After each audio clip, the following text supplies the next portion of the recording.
Jesus Christ. Holy shit, this John Hughes must be a star attraction. We've got double the crowd for the Owen Coyle. Wait there, do you want to see my twin? You didn't know Eric I had a twin, did you? No, don't tell me. Who is it, Yogi? Right there, I've got you a twin. Here's that wee guy. Come here, you wee one mentor. Oh yeah, show the boys. That must be a Rottweiler. Look at that wee guy. Eh, twins. Tell you what, here's your double, Yogi. That's what missus. There you go, go on. Oh, that is brilliant. Well, we've got everybody on here, mate, and we'll kick straight into it. First of all, thanks for joining us, Yogi. How you doing, pal? Living a life, Eric, but it's hard work because it's no easy. It's up in the morning, sticking to routine, training. I love the cycling. I go for the cycling. I'm in the gym, training, keep myself ticking over. I'm doing a lot of stuff with the BBC and Hibs TV, so I'm still keeping my eye on it and just looking to get back in. Good, and I'm sure that's not far away, Yogi. And I think Johnny Brown, have you got that screenshot? Do you want to pull that up? And what I'm going to do today, guys, and firstly, welcome everybody and thanks for joining us here. We're really looking forward to having Yogi today. Obviously, we've got a nice wee series after Owen Coyle last week. Next week, we've got David Martindale. Just a quick 5-minute intro for me. Yogi, I've known since, Christ, I was looking at it, Yogi, 31 years ago, I first met you. As you walked in, I remember you walked in with a pair of boots and I was at Falkirk at the time. Jim Jeffries signed you for 50 grand as a young, fleet-footed striker for Swansea. And I remember we were playing a pre-season friendly at Brockville against Pumas from Mexico. And you came in, I think you started on the bench, went off the bench. And all of a sudden, you lit up that changing room. You'll remember that changing room like yesterday. I'm sure you do, Yogi. Yeah, it was the best changing room I've been in for team spirit and character.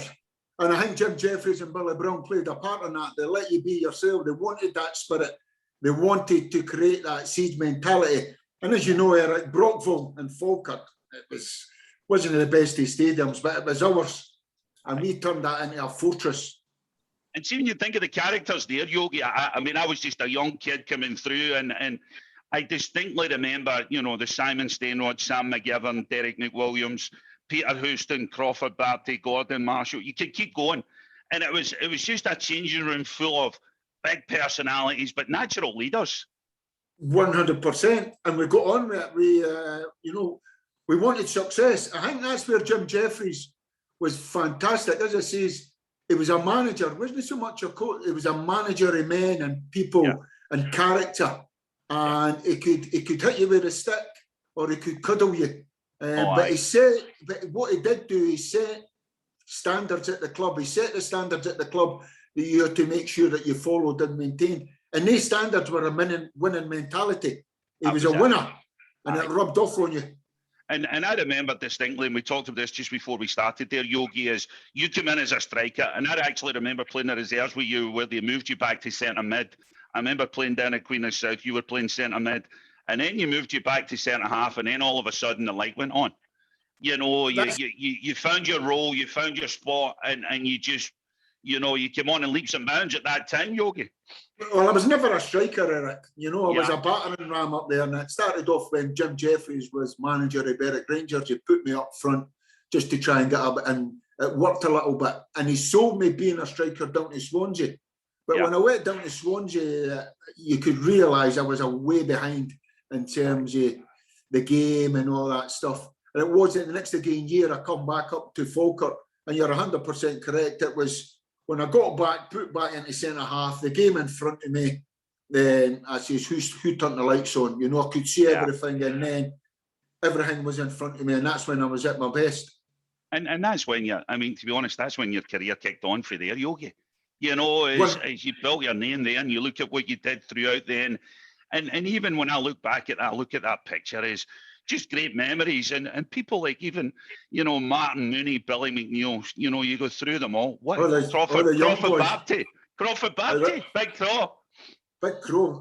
I jump about with John Collins, and we talk about Big Crawford a lot because, you know, Celtic used to come to Brockville and he used to say that hope that big Crawford Baptist no playing in midfield, because he had the big telescopic legs. He could stick the leg out. He was a good big boy, big Crawford. He done really well for himself. I'm looking at him there as well. I remember turning up for pre-season, first day at Calendar Park, and I get paired up with Crawford Baptist, and he had one step to my two. He was huge. He was fucking massive.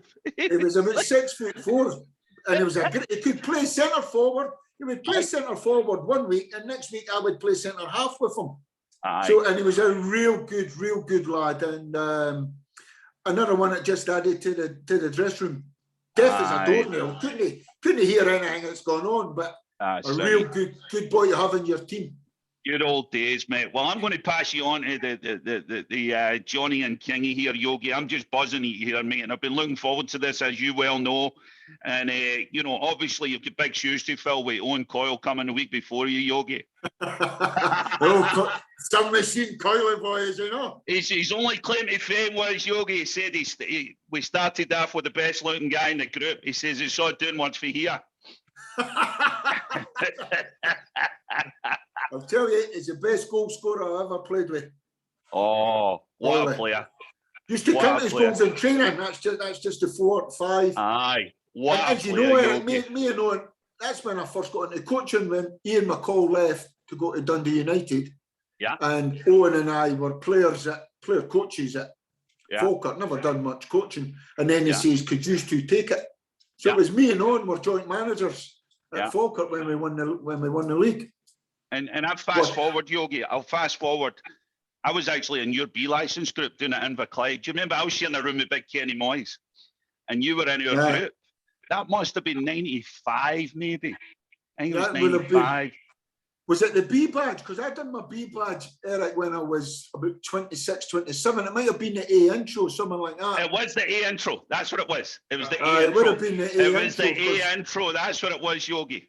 That's what it was. I done my B badge at a really early age. Just because I was intrigued with the coaching.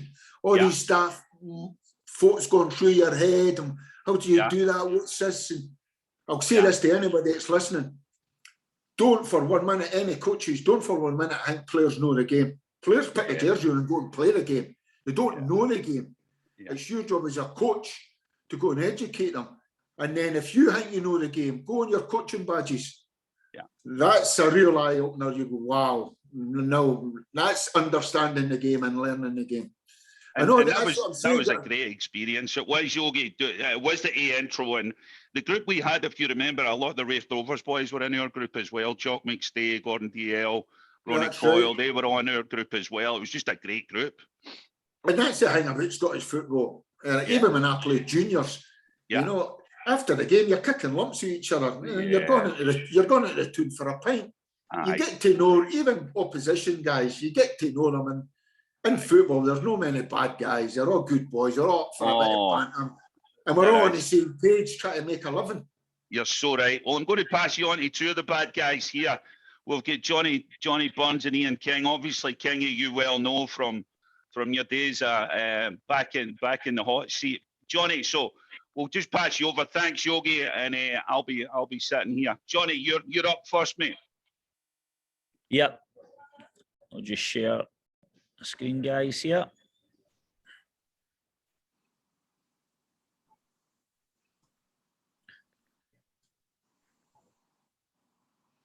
Well, a big, handsome looking boy, that is it. Best I could do, Yogi. Best I could do that. John, first and foremost, again, just reiterate, thanks very much for your time.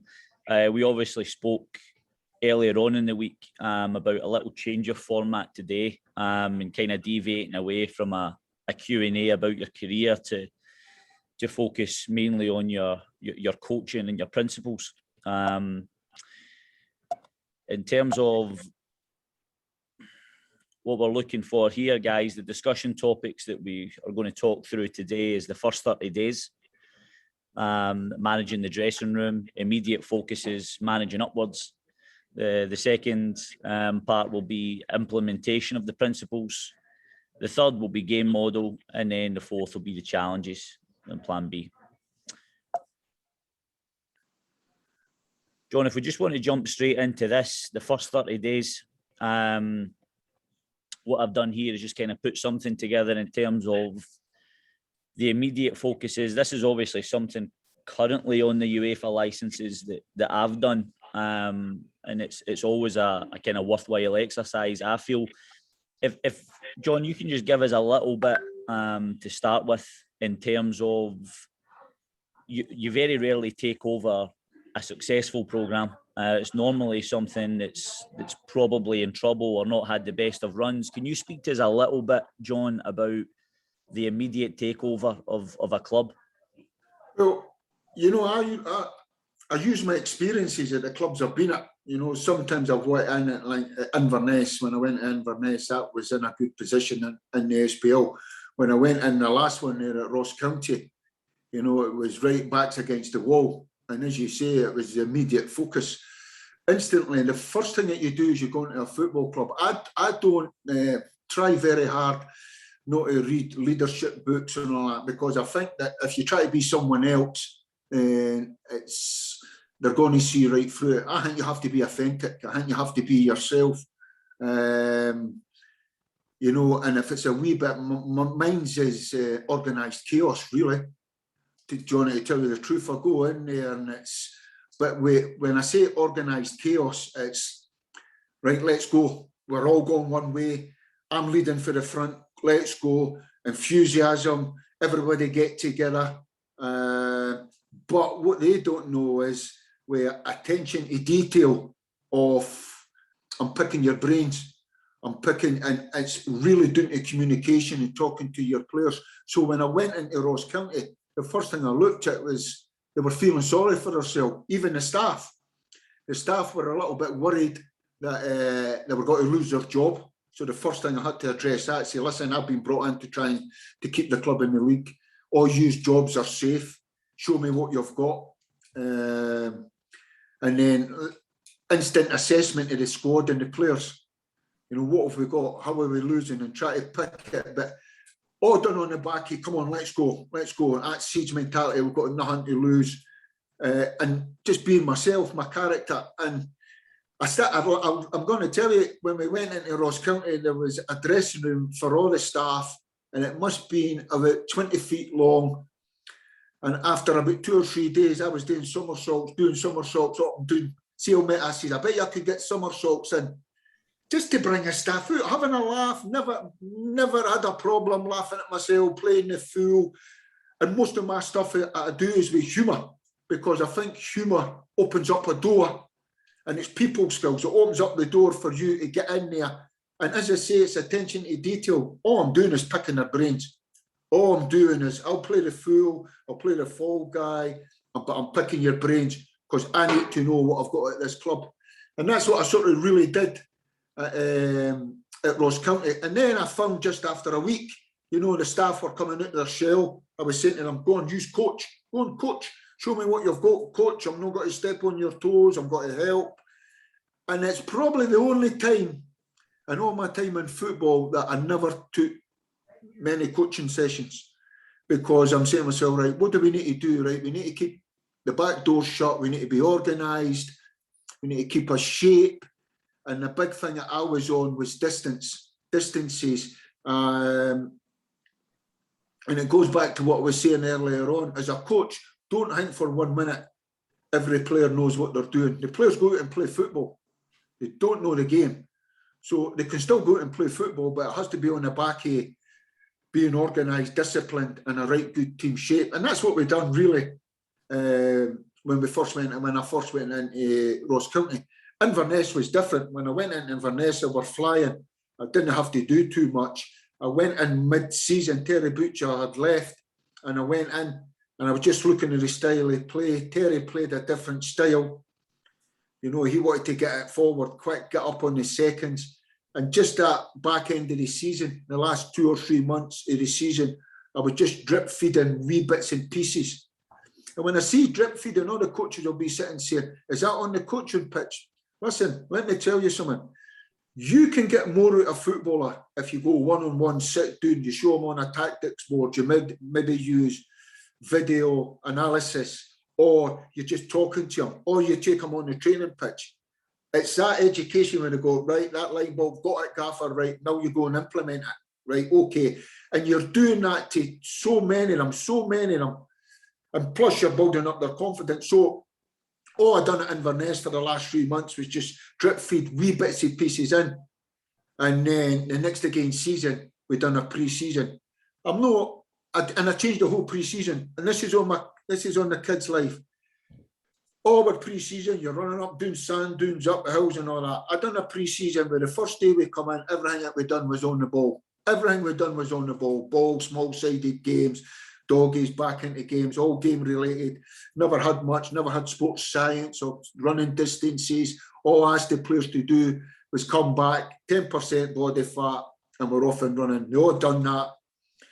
And then the whole pre-season, all we done was trained in the morning, never done a double session. The only double session we done is we played all the Highland League teams at night, and that was the only double session. And that was the year we won the Scottish Cup.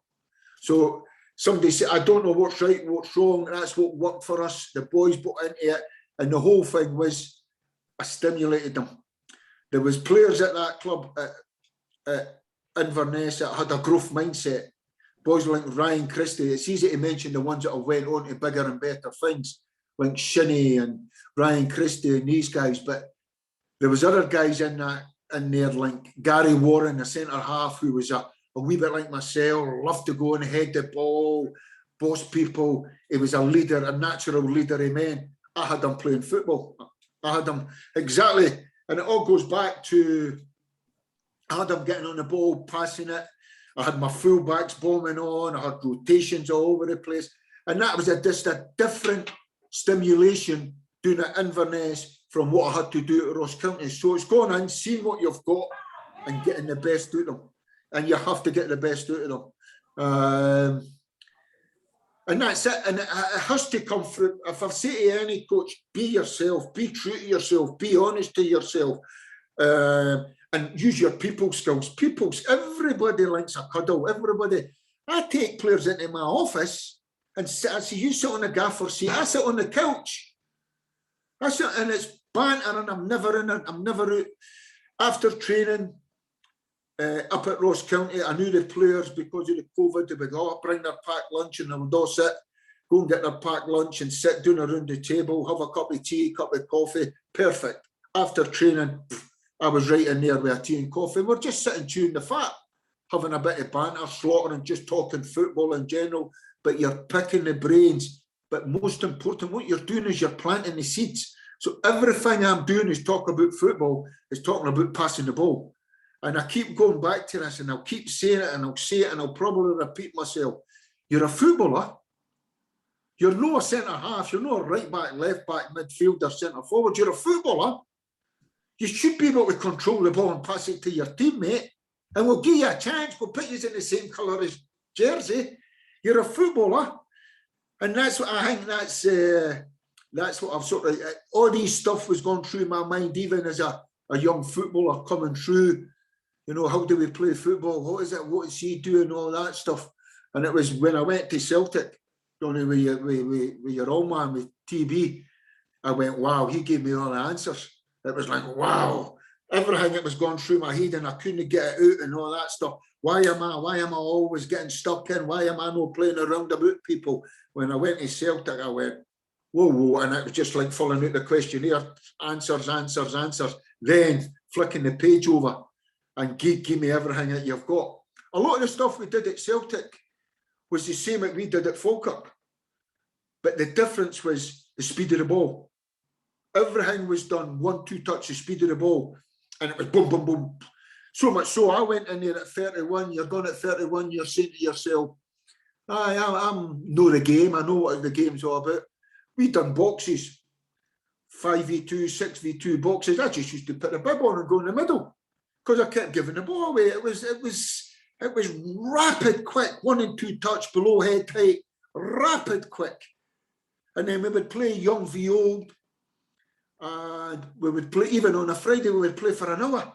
And the young v old on the training pitch was harder than the game on a Saturday. And your old man, he would join in. He was the best player on the pitch. And if it wasn't gone right, it would leave a bit on somebody. And the next minute we kick off, and before you know it, I mean, we keep playing until your dad's team won. But the education that I got at Celtic, and just the way you conducted yourself, nowadays we're going for strength and conditioning, sports science, and I'm all for that. I love all that stuff. Everything, anything that gives your team an edge. At Celtic, way back in 95, 96, we had a gym instructor, but there wasn't a programme. There was not a programme.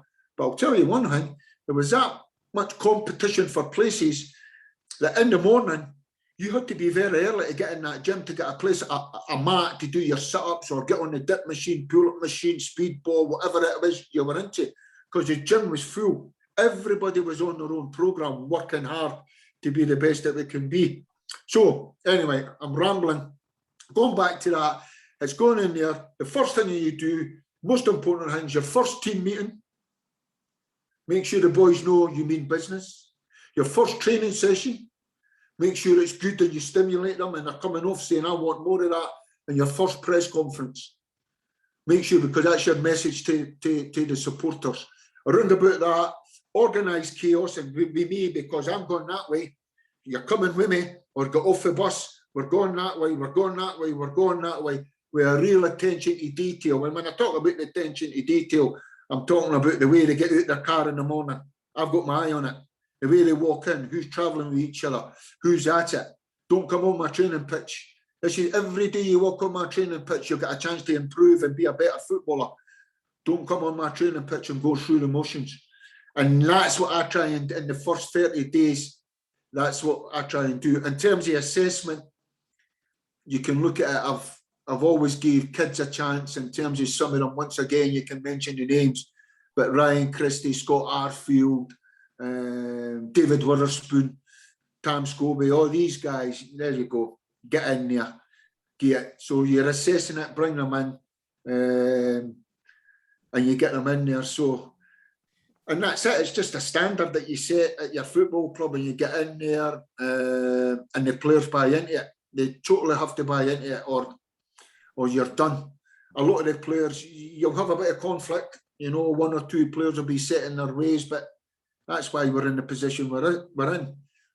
Inverness, as I say, was different for Ross County. Hibs was different for Inverness. It's all different.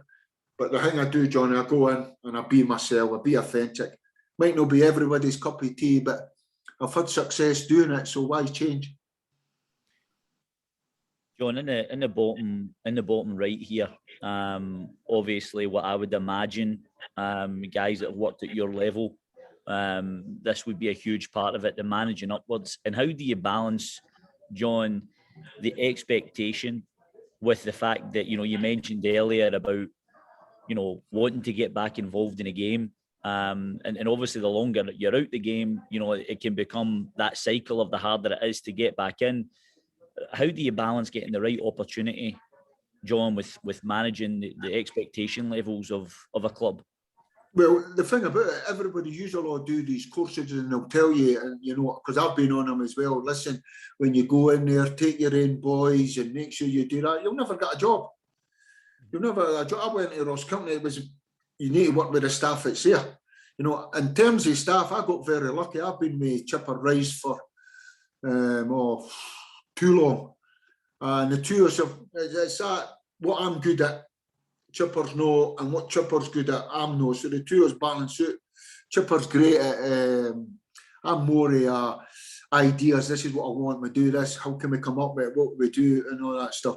But what you're saying there is managing upwards. Managing upwards is you have to have a rapport with your CEO. You have to be on the same page. You have to give him all the respect that they deserve. They're in the club. It's their club. You're only in there trying to do the job. But you're hoping that rapport, there's an understanding there that he can see what you're trying to do. But I don't think you'll ever lose your job. The only way you'll lose your job is through results. If you lose your job through you're not working hard enough, then you deserve to lose it. I'll give you at Ross County. I went up there on the 23rd of December. I had a pot of noodle. I was in a hotel room. I had a pot of noodle for my Christmas dinner. Never come home. never come home once. Eyes on the prize, eyes on the prize. That's what I'm here to do. I'm not coming home. I'm up here, constant, 24/7. That's what it takes. And then the people around about you, you know, they have to understand where you're going. I've been at clubs where it's dangerous to try and convince them it's total football, Johnny. That's the hard part, to say, oh, it's total football, and you're trying to educate the guys that are up above it. Maybe they're more of, you know, they've not got that nous of football. They just want a result. And if you're playing total football, like Celtic at the moment, you know, they're playing real good football and getting beat. You know, that starts, and then that's where you need to sit down and say, come on, this is the way we go. In terms of if I go away back to Falkirk, I was like Alec Ferguson when I went into Falkirk. I run the whole lot. I run the whole lot from top to bottom, academy and the whole lot. Everything was me. I hired and fired. And I think that is a trend that's maybe going out in the game at this moment in time. But I hired and fired. But when I say hire and fire, I put a lot of trust into staff. A lot of trust. You have to empower people. You need to let them get on with it, and you need to delegate. You know, but once I trust them, then it's all yours. It's all yours. Even so, the wee boy at Rangers now, Ross Wilson, director of football. It was me that gave Ross a start. He wasn't a director of football when I started him at Falkirk. He was basically working, helping out the kit man. But you have to recognise that you went, listen, I don't know if Ross knows too much about football because he's never played the game. But in terms of being all action, picking up the phone, doing this, getting things done. And so he moved from there up to the welfare officer, into recruitment. And you would never ever catch him getting anything wrong. He played a massive part in where we went at Falkirk as well. But once again, managing upwork in your staff, in terms of Brian Rice, Chipper, you know, I could take a day off and I knew that the club was still getting run and the standards were still getting run, what we expected. And when I was talking, I'm rambling here, I did mention recruitment. That's something that I picked up for Jim Jeffries, because every Tuesday afternoon, after training, Jim Jeffries and Billy Brown would jump in the car and they'd be off down south, taking games in. And when me and Brian went into the coaching and into the management with Falkirk, we've done the exact same. That's how we went down there. We're always down south looking at games, doing the footwork, doing the spade work. And that's how, if you look at the Falkirk, some of the players that we had, in terms of Casper Schmeichel, Tim Krul, two goalkeepers, two of them are playing in the top flight.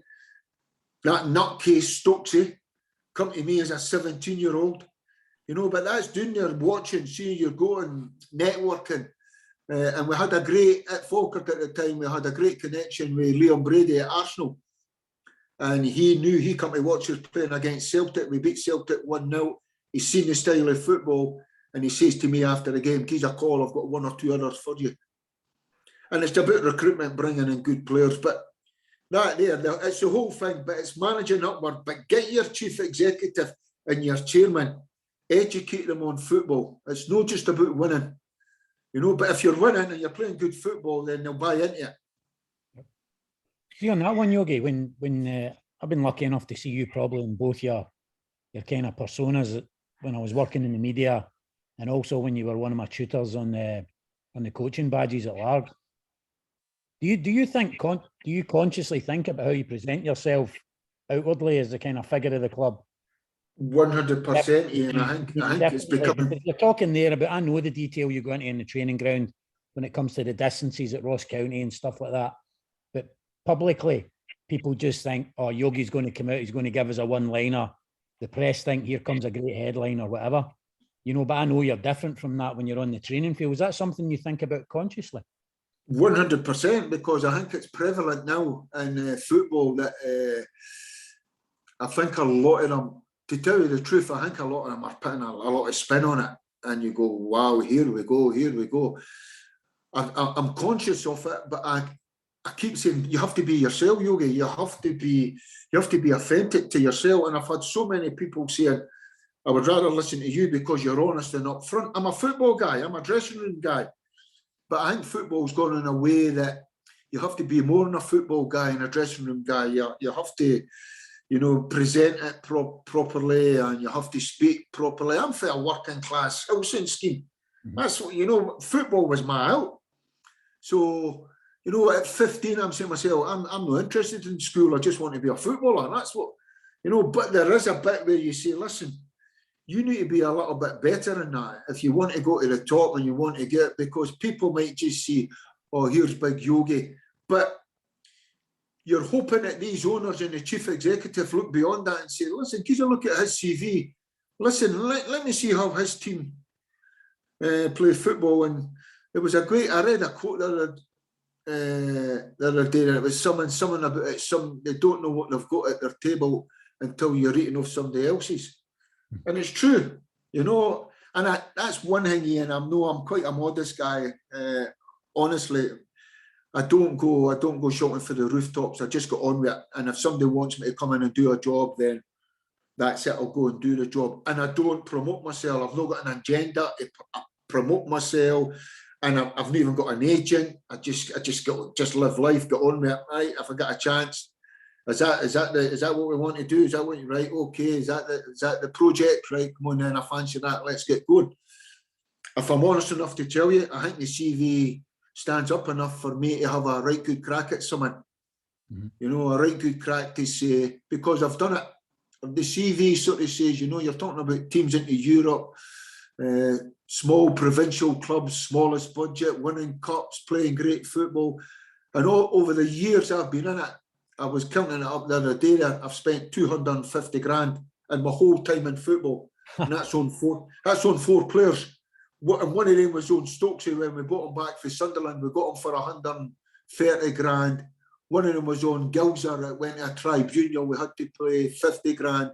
The other one was Dean Holden, 30 grand for Peterborough. Another one was John Stewart, 40, 50, something like that.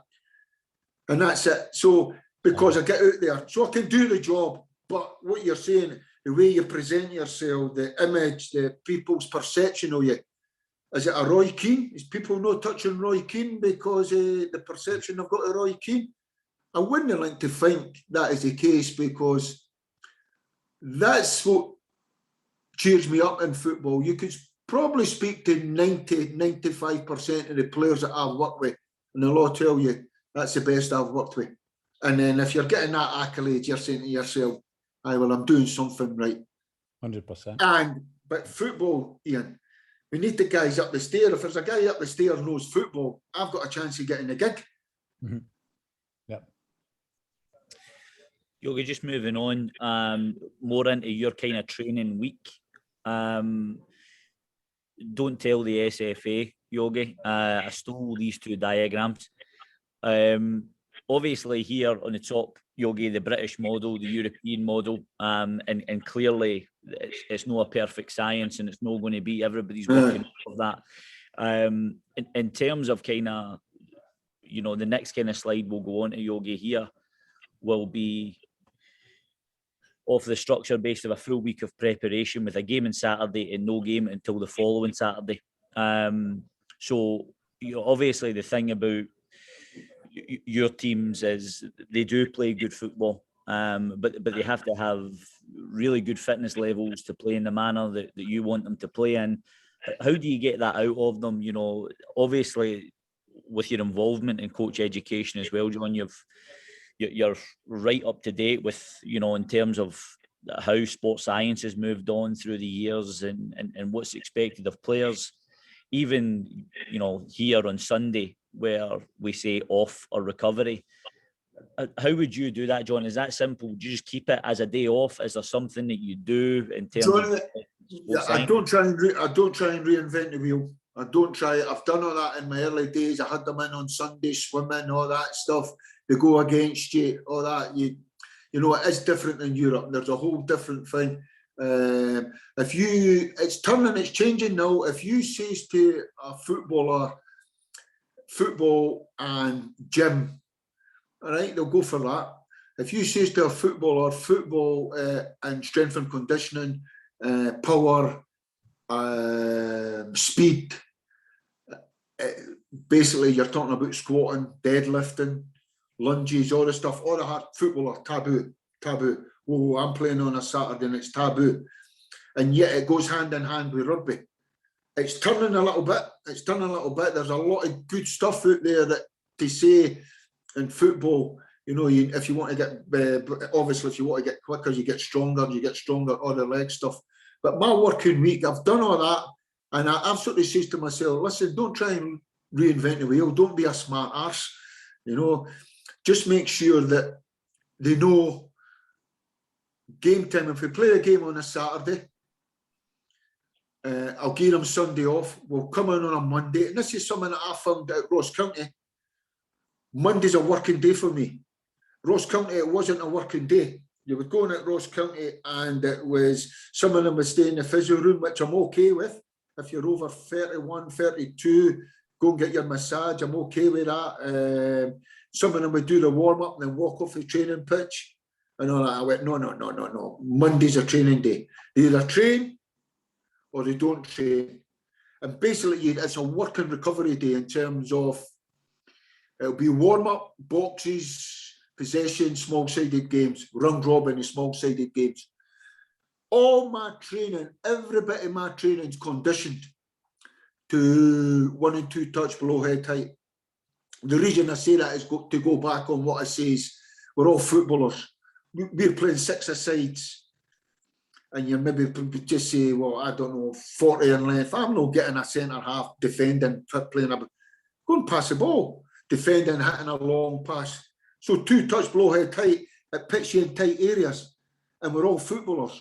So you have to learn, get your head up. You have to learn to pop it once, follow your pass, round the corners, and you're all becoming footballers. And I see players, defenders, I mentioned the big boy, Gary Warren. I see these players getting better and better and better as the days and the weeks gone by, because you're hammering it into them on the training pitch and then you're constantly into them, communication into them. You're getting better. Well done. Get a look at this. Did you see that game? Did you see that centre half? Have a look at him, watch his passes and all that stuff. So that's what we're doing. That's what I do. My boxes, I walked into many a club, and anybody listening to this, boxes will usually go 10 by 10 and you'll go 5v2, 6v2. Any club I want into, most boxes, they do it for a laugh and a piss about. No chance. No, at my club, you'll know. I could do my boxes for 45 minutes if it's done right, done with a real, and they have to be coming on that training pitch and say, I'm going to be the best player in that box. So if it's a 6v2, and because a 10v10, I think I'll pop it about and I'll try for a nutmeg, because when I get away, I'll not be in too long. I says, good, all right, here's a repetition of that. We'll go 12 and I'll go 14 or 16, so it's bigger. You go in the middle, there's a chance you might not get out. But within that, the press is at the top end, because even if it's a 7, I'll go 1 at the top, 2 on the sides, 2 pressing and a floater in the middle. And the press is at the top guy. And then the coaching in that is unbelievable. It's like if the top guy's getting it here and he's passing it there, he's just keeping there. But if he passes it to his right foot, he's opening that guy up to go on the other side. And you're taking the 2 pressers out. If the 2 pressers read it, he might pop it, get it back, and it's a wee split them to the middleman who's popping it. And we just, and honestly, and I always used to say, listen, these need to be at a standard, right, with the speed of the ball. A trialist come into our training session, he goes into the boxes and he has to go, wow, I've never seen anything. And that's the standard that I try and set at the club. And it takes time, you know, you have to get all the stupid these. And I just say, listen, boys, you can piss about here, mess about here. I'll be laughing at you on a Saturday when you can't pass it 2 yards, or you can't do that wee set pass. And then we go into the possession. So it's not much different. So Monday's all that. Tuesday's a wee bit of the same. Monday afternoon, I'll do my video analysis. My match report will come in. The best match reports I ever got was at Ross County. For Paul Ronald, if any of you know Paul Ronald, the attention to detail was unbelievable. Really unbelievable. Fantastic match report. That'll come in Monday afternoon. You'll look at that, you'll match it up, you'll get all the Scout 7, you'll look at the games, what are you right? And then you have to keep looking at that. I'll take it home, I'll look at it, I'll watch it, and then you have to get that light bulb. I'm not joking. You'll have to get that light bulb moment and you go, I've got it, I know how to beat them. I know how to beat them, but it has to be done on what you try to do, what your shape is. Eventually, I went into a 4-3-3 at Ross County for the reasons. Ian Vigurs was my best footballer at the club. Everything went through Ian Vigurs, but his legs, he couldn't get up and down. So I played him sitting midfield, and I picked 2 more advanced ones. Kelly, I forget who the other one was, next to him. The problem was I could only play with 1 striker, and it was big Jordan White. So I had boys like Ollie Shaw and Billy Mackay that wouldn't get in a game. And that was just unfortunate because I went with the 3 in midfield. If it was 2 in midfield, I would have had one of them up with Jordan White. But I just felt what I was talking about, Kingy, the distances, how we get it. He's covering for you. He's out the game. You can go out and close down the full-back. Your midfielder comes over. And I just felt that was the best shape and system for us. So that was it. Monday afternoon, I'll come back. I'll look at the video analysis. I'll do all my stuff. Tuesday, we'll come in. I'll say to the boys, I'll say to my coaches, training as usual. I think I've come up with something, and I might go into a practice match, just with a wee bit game related. If a team's playing 5 at the back, this is what I've come up with. See if it works just in a game. Wednesday off. Thursday come in, and then it's all focus on the game, focus on the game. It'll probably be warm-up boxes into 11v11. I'll probably 9 times out of 10, I'll be very close to picking my team. We'll work on set pieces for, against, off the video analysis. But that problem that you've got the boys know who's playing, who's not playing. So maybe have to mix it up, 2 centre-halves, keep them guessing.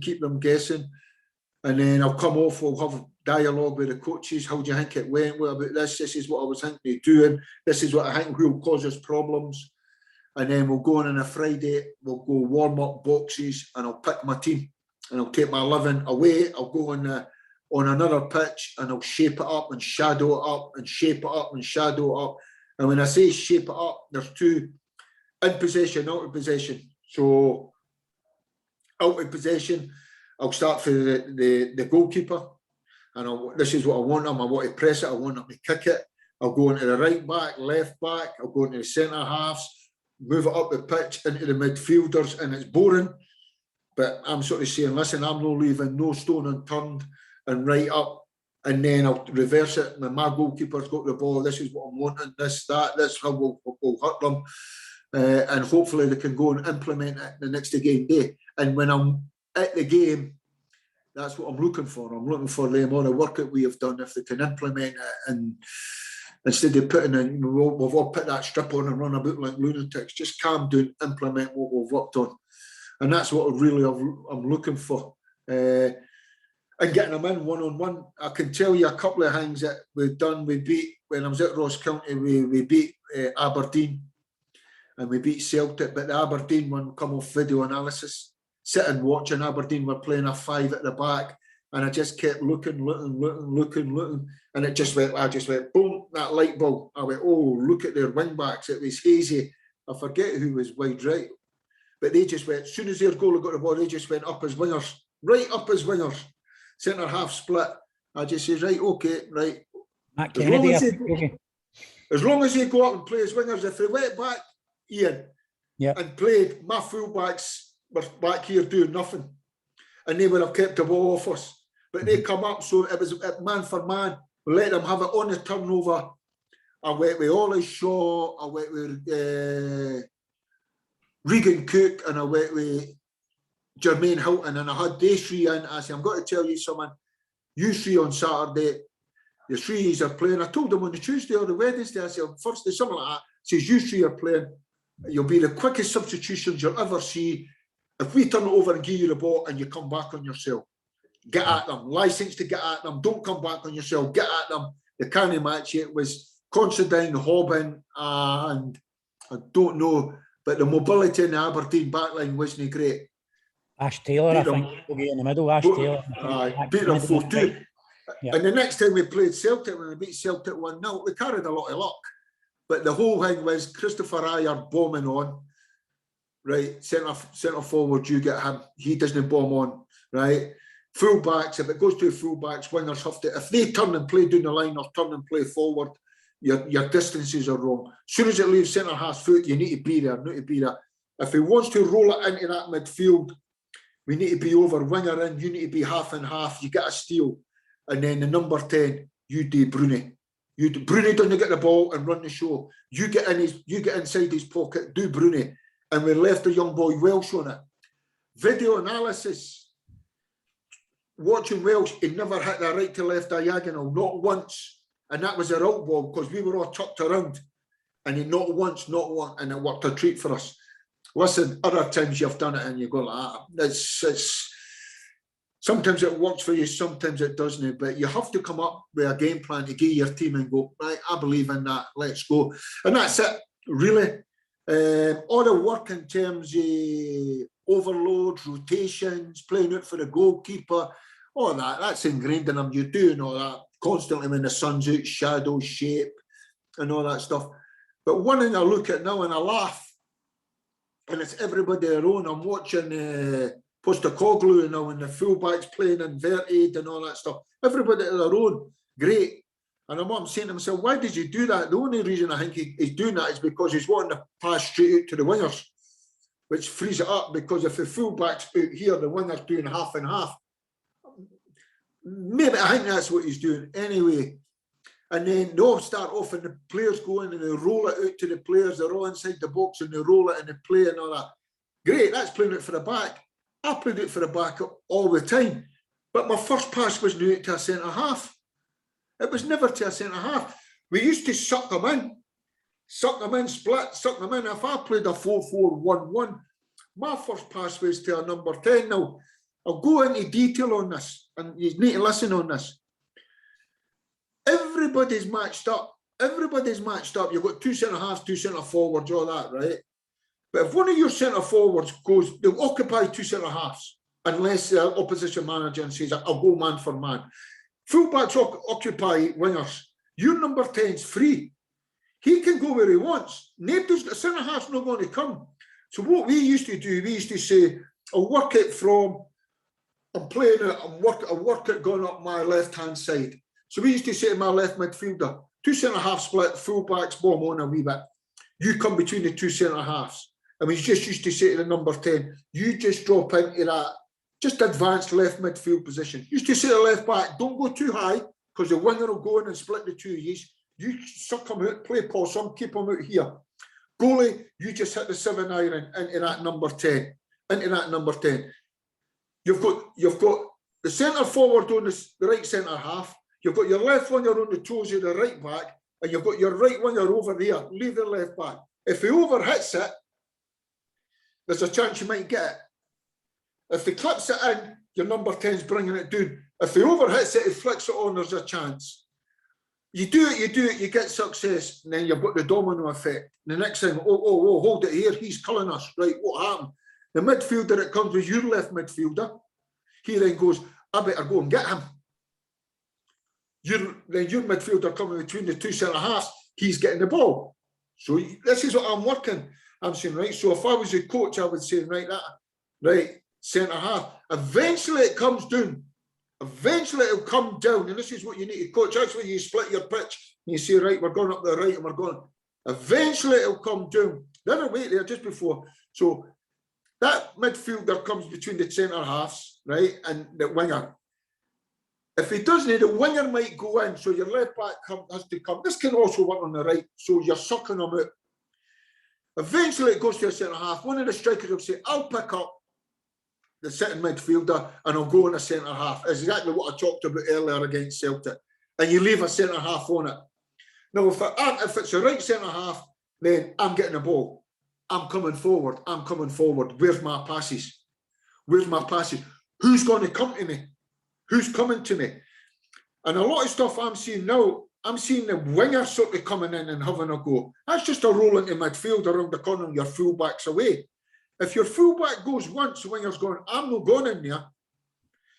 You're getting your midfielder to stay away. Hey, listen, as soon as he picks you up, you walk him out. You get him, walk him. You take, I call it talk on the lead. Take him for a walk. Away you go. Walk. Then your centre halves. The next guy that's coming is your left midfielder. The left midfielder, the next guy coming. All you want to do, as soon as he comes, you just want to say, you right midfielder, just stand still. Because all I've got to do is roll it into the winger. It's coming in between the lines. I'm got to roll him. He's got to set you, and you're off. That left midfielder's in at the game. And that's what we coached. That's what we coached. What we coached, constant, what we coached. And then, as we advanced it, we had wingers coming in between the lines. It's like what I say to them as well. Listen, if you're playing against a fullback and he's absolutely, you're getting no changing off him, why stay out there and do nothing? Why, you know, take him on the lead, take him away into midfield, that midfield area. And if he wants to come, then my left back. So the rotation going up the sides are my left back's in left wing, Graham Shinney at Inverness, who was just, that was all his. He was actually saying, get out my way. I'm away, I'm away. That was all his. Dorrans would come into that wee sort of number 10 pocket, and my left midfielder would just sit and shut the back door. If he had to go out and play left back, he would just go out there and defend it. So that was the wee rotation. The thing about that is, that's all playing football. Let me tell you something right now. Every one of them knew that it wasn't a case of doing what they wanted to do, because we were always aware of getting counter-attack. So if my left winger come into the pocket and it got broke down, it went to their right back and their right back took off, my first guy out to that right back would be my left midfielder. And that left winger would have to burst his balls back into left midfield.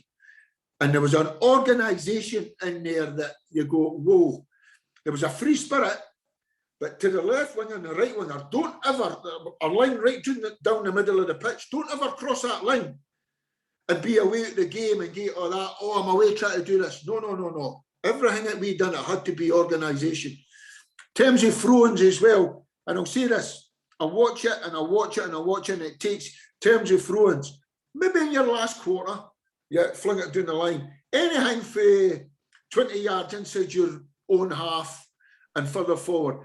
Any team that throws it down the line for that, throw it in the way.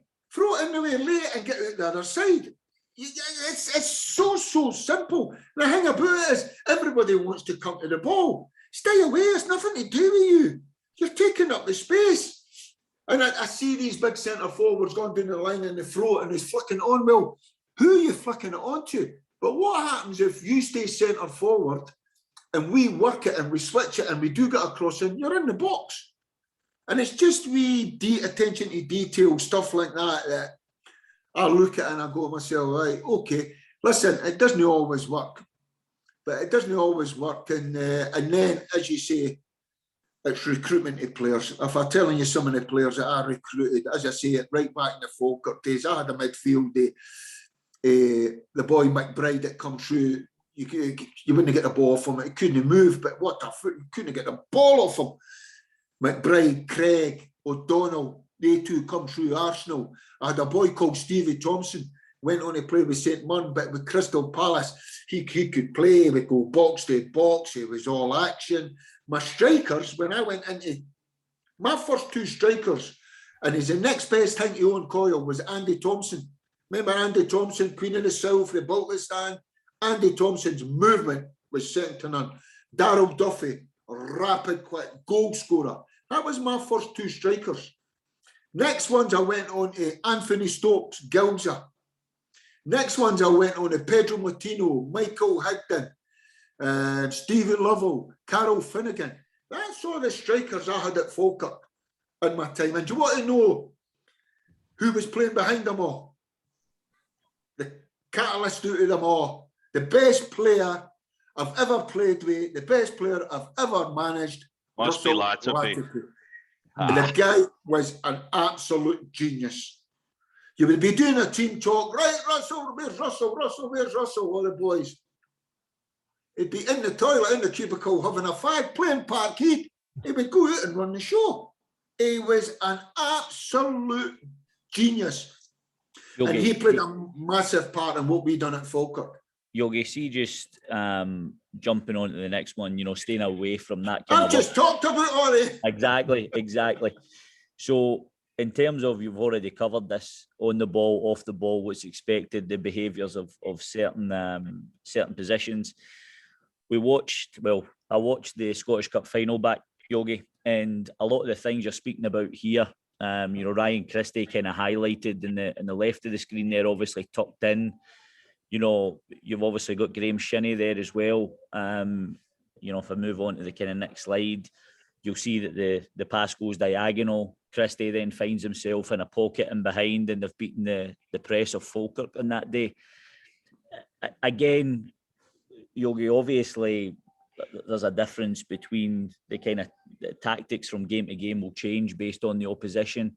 Your principles here, in terms of behaviours, stay the same. What you expect of your fullbacks, your wide players.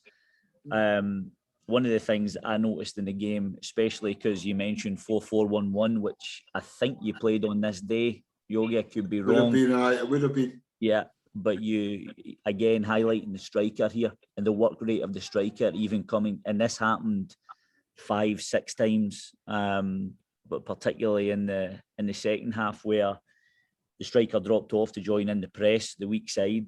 John, you see that what you're talking about? That's so prevalent and evident in football. Now, I hear all the fans, we're all supporters. Oh, get a 4-4-2, 4-4-2. I hear pundits that played football, 4-4-2. Right, okay. I go and watch teams and I see these two strikers that want to go that way. That's what strikers want to do. They want to go that way. And see when other teams got the ball and other teams playing with a number 10. If other teams playing with a number 10, way back in the day, we used to do it. You used to say, if it was coming down the left hand or coming down the right hand side, you say to your right midfielder, you get in and screen it. And you say to your winger, you get in. And you'd leave the left back. Now it's changed nowadays. It's done through the middle. As soon as you're number 10, you're saying to yourself, right, as soon as it breaks down, and that's what we do out of possession. I used to, my match report, tell me who's the weakest centre half, usually a big righty playing on the left-hand side, right, okay, right, it's coming out the left-hand side, if that's where it's coming out. As soon as we do that, I just say to my left midfielder, you get number 10. Even if it's two strikers, you get in and screen it. And I say to my number 10, which was Ryan Christie, you get into left midfield. Then the next thing I look on my match report is, what midfielders going back between the centre halves? Because if Ryan Christie has to go back on that midfielder, because my midfielders went back and he runs up out the way, Christie's got one hell of a shift. So you're looking for the wee characteristics, opposition team, who goes back to get the ball. And you might cause you that, you might have to work it coming out the other way. But that number 10 has to get back into midfield or you're getting done on an overload. And that's as you say, that's the principles of all my team. All my team, get there and get back into midfield and help out. And if you have to go the full way, because the guy that you've dropped into gone there, then you have to go and match him. You have to go and match him. And as I say, Christie was brilliant at it. Absolutely brilliant at it.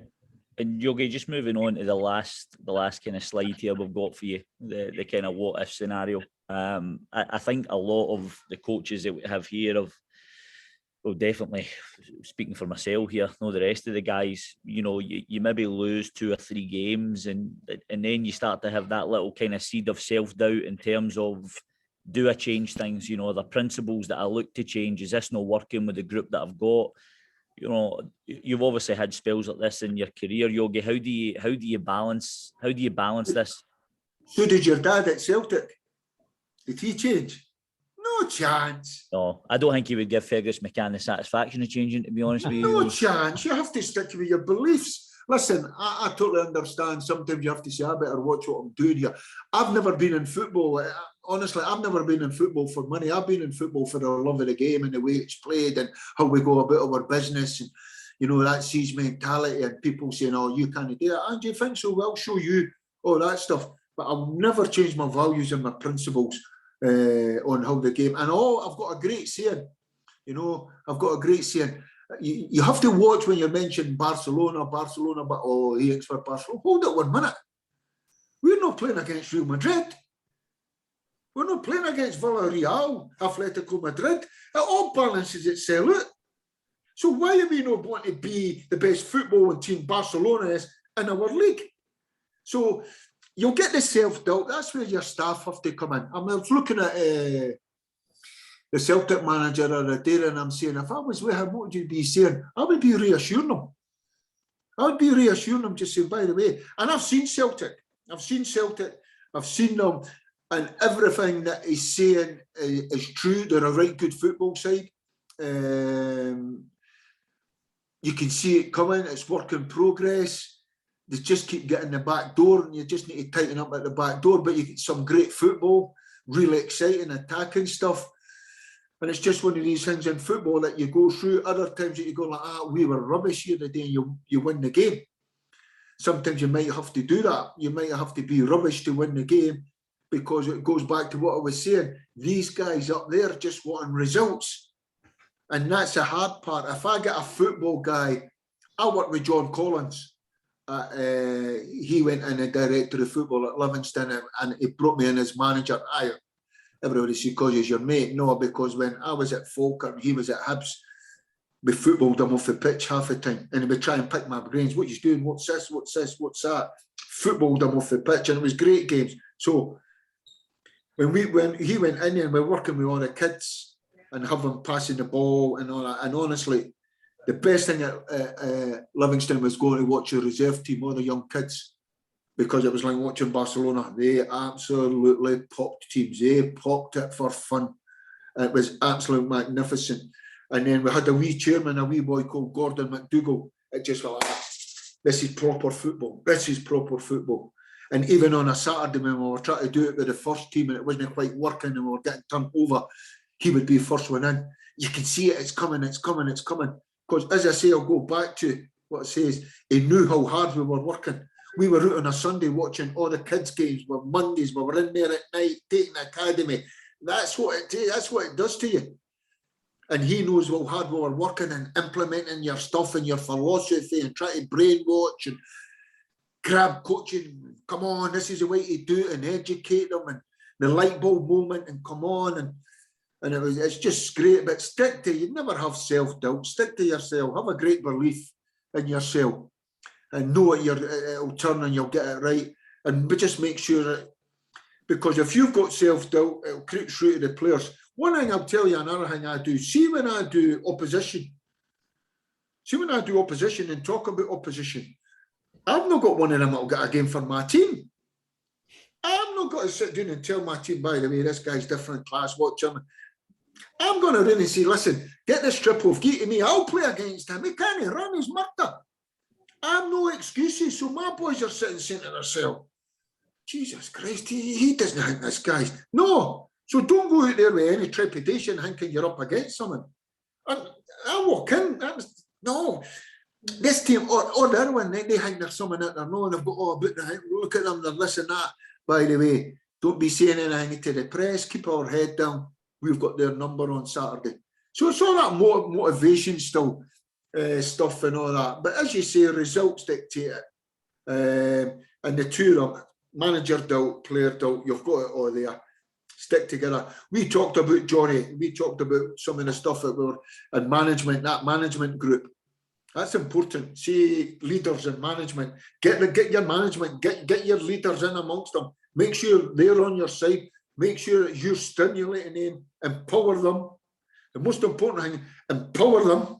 Give them the power, let them take responsibility for it. As soon as they take responsibility for it, then an ownership of what you're doing, it's up to them to make it work.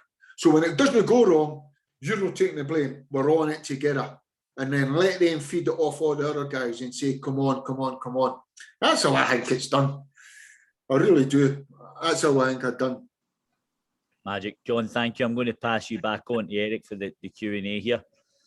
Brilliant, Yogi. Just the last 5 minutes or so here, just to finish us up, mate. We could certainly be sitting here all day. I've got 3 questions here. First one up is John O'Callaghan. John's actually for beautiful Falkirk, and John is now in Nebraska. Brilliant. Not too much different there for Falkirk in Nebraska. Jono, do you want to take yourself off mute and ask your question, mate?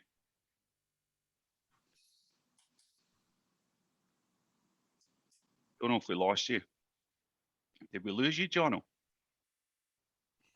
Right, his question, Yogi. As a Falkirk man myself, I remember the days you were in charge and they were arguably the highest level they've ever been. What do you think it's going to take to get back to the top at Falkirk? Oh, what a tough question.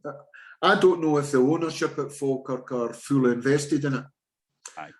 So there's still some of the guys that are still on the board when I was there, and I know they're more abroad than they are. If you're not fully invested in it, get to someone that's want to take the club forward and move it forward.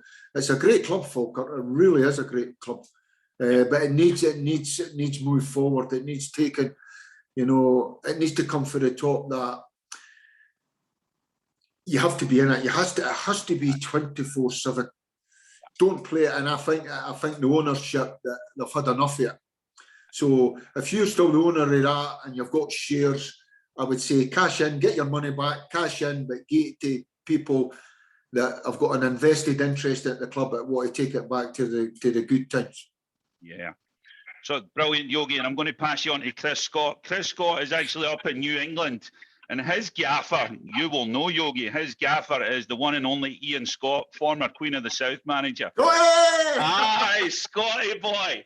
So Chrissy's boss is up New England, is the legend Scotty, who still looks like Rod Stewart, by the way. Chris, you're up, mate, if you want to take yourself off mute. Yeah, no, Yogi, this is brilliant. Cheers for doing this. It's been a great insight. I've got just a question for you in terms of like your leadership. You mentioned about like empowering staff and things like that, right? And giving them like sort of more responsibility. I'm not obviously I'm not in the professional game, like I'm in the youth game, but like obviously modern day society, there's like a change in terms of like what people want to do, like, and not as many people want to do more than is expected of them or go above and beyond. So like if you've got like if you're a staff member or if you've got somebody that's clearly talented, young, coming through, but isn't really willing to do like extra or do more and like go above and beyond, like how do you manage that? Like do you nurture it? Do you get rid? Like have you got ways that you try and nurture that? You need to nurture it, Chris. You need to nurture it. You need to get them in, because but see, when I'm saying nurture it, you'll nurture it for say 6 months. And then you'll make your decision, because when you're nurturing it, you're saying to yourself, after those 6 months, you're saying to yourself, I've done everything I can for this guy. The penny's no dropped. And then if you're not what to do the shift, then I need to go and bring somebody in, because there's always someone else out there prepared to do the hours. Yeah. Prepared to do the hours. And probably the thing is, you've identified that guy's very, very good.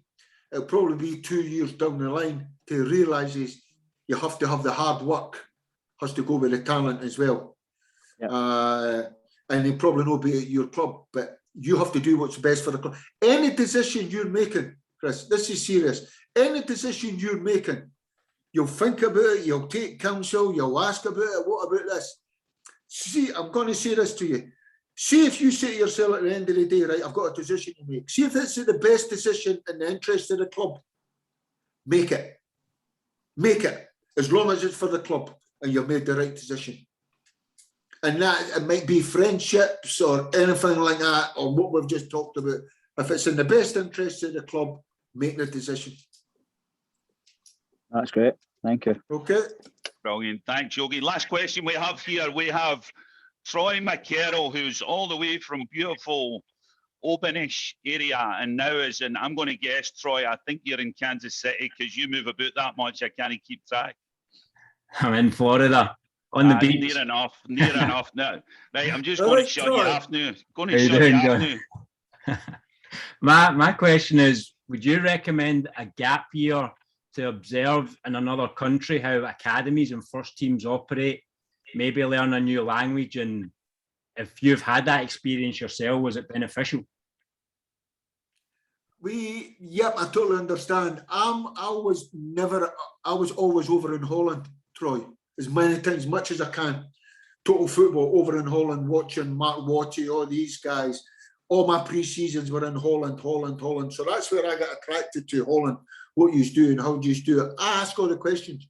No embarrassment whatsoever to go and pull a coach and say, how did you do that? And he's looking at me and saying, oh, yeah. No embarrassment. What you do, how's that? What's this? I'm still intrigued how Celtic are playing with inverted fullbacks. I want to know the reason why. I'm trying to work it out. Is because of that. I'm trying to say because everything that we do, Troy, right, is you see something, take it, copy it, make it better, put your name on it, add it to your portfolio or to your coaching.